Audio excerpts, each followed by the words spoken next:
প্রবল গতিতে রুদ্রমূর্তি নিয়ে ধেয়ে আসছে ঘূর্ণিঝড় রেমাল। বাংলাদেশ ও ভারতের আবহাওয়া দপ্তর এবং কৃত্রিম ভূ উপগ্রহ থেকে প্রাপ্ত ছবি বিশ্লেষণ করে দেখা যাচ্ছে পূর্বের সাইক্লোন আমফান ইয়াসের থেকেও শক্তিশালী হচ্ছে রেমাল। ঘূর্ণিঝড়টি তাণ্ডব লীলা চালাবে বলে আশঙ্কা করা হচ্ছে, কারণ সময় যতই যাচ্ছে পরিস্থিতি ততই খারাপ হচ্ছে। এরই মধ্যে ফুঁসে উঠছে সমুদ্র, কূলে আছড়ে পড়ছে বিশাল বিশাল ঢেউ, বেড়ে গেছে সমুদ্রের পানির উচ্চতা, সেন্ট মার্টিনে পানি ঢুকতে শুরু করেছে। ইতোমধ্যে বাংলাদেশের 10 নম্বর মহা বিপদ সংকেত এবং ভারতের রেড অ্যালার্ট জারি করা হয়েছে। বিশাল আকৃতির রেমালের বাম দিকের 30% পশ্চিমবঙ্গের দক্ষিণ 24 পরগনা জেলার উপর দিয়ে, 70% বাংলাদেশের খুলনা ও বরিশাল বিভাগের উপর দিয়ে স্থলভাগে প্রবেশ করতে পারে। স্থলভাগে আঘাত করার সময় বাতাসের সর্বোচ্চ গতিবেগ থাকতে পারে ঘন্টায় 135 কিলোমিটার। আঘাত হানার সময় 8 ফুট উচ্চতার জলোচ্ছ্বাসে উপকূল ভাগ প্লাবিত হতে পারে। এ সময় অতি ভারী বৃষ্টিপাত হতে পারে।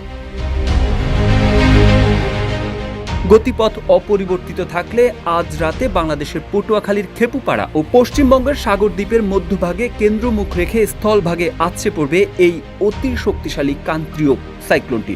খুলনার সুন্দরবন থেকে শুরু করে চট্টগ্রাম পর্যন্ত উপকূলীয় জেলাগুলোতে পড়বে এর প্রভাব। যুক্তরাষ্ট্রের নৌবাহিনী কর্তৃক পরিচালিত জয়েন্ট টাইফুন ওয়ার্নিং সেন্টার জানায়, ঘূর্ণিঝড় রেমাল খুলনা বিভাগের সাতক্ষীরা, বাগেরহাট ও খুলনা জেলার উপর দিয়ে সরাসরি বাংলাদেশে আঘাত করার সম্ভাবনা প্রবল।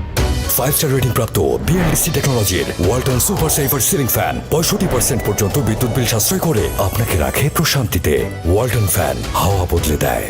গতকাল সন্ধ্যা থেকে সাগর উপকূল ভাগে থেমে থেমে দমকা হাওয়া সহ বৃষ্টি শুরু হয়। গভীর সঞ্চালনশীল সজল মেঘমালায় দেশের অধিকাংশ এলাকার আকাশ ছেয়ে গেছে।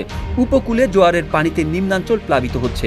আবহাওয়া অধিদপ্তরের পরিচালক মোহাম্মদ আজিজুর রহমান জানান, আজ রাত 9টা থেকে 12টার মধ্যে উপকূলে আঘাত হানতে পারে। ভারতের পশ্চিমবঙ্গের সাগরদ্বীপ ও বাংলাদেশের পটুয়াখালী জেলার খেপুপাড়ার মধ্য দিয়ে এবং খেপুপাড়ার নিকট দিয়ে আজ মধ্যরাত নাগাদ স্থলভাগ অতিক্রম করতে পারে।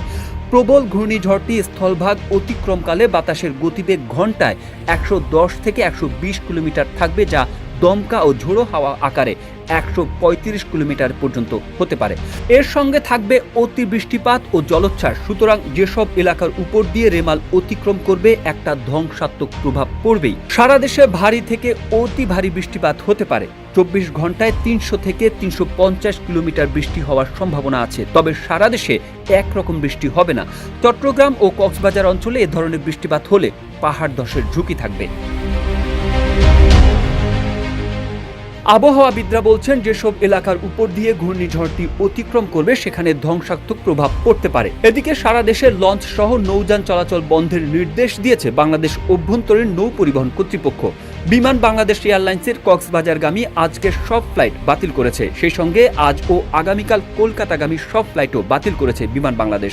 রেড অ্যালার্ট 1 জারি করেছে চট্টগ্রাম বন্দর কর্তৃপক্ষ।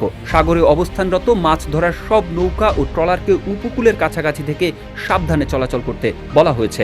মোংলা বন্দর কর্তৃপক্ষ বন্দরের নিজস্ব অ্যালার্ট 3 জারি করেছে। পাশাপাশি জাহাজ ও জেটিতে পণ্য উঠানামা সহ বন্দরের সব কার্যক্রম শনিবার রাত 10টা থেকে বন্ধ ঘোষণা করা হয়েছে। ঘূর্ণিঝড় মোকাবিলায় সরকারের তরফ থেকে এরই মধ্যে বেশ কিছু প্রস্তুতি নেওয়া হয়েছে বলে জানা গেছে।